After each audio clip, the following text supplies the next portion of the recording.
let's talk about the next session. What do you think are your priorities going into that next session in January of 2012?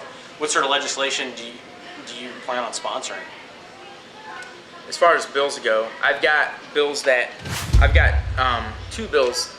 three that I'm actually really working on. I'll just give you the issues. One of them is Second Amendment, one of them is taxes, and then the other one has to do with small businesses. I'm going to be putting a lot more thought into that because I'm going to be consulting a lot of the business owners and a lot of people from my district in particular about those.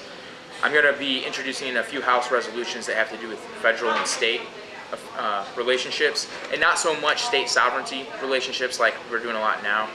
But I would really like to introduce a resolution to encourage our congressmen to support Ron Paul's bill to audit the Federal Reserve. I think that's something that needs to happen because the U.S. Congress constitutionally has direct responsibility of our monetary policy, and they haven't been using that responsibility. They haven't been taking advantage of it. So I think that they need to audit the Federal Reserve, so I'd like to do that.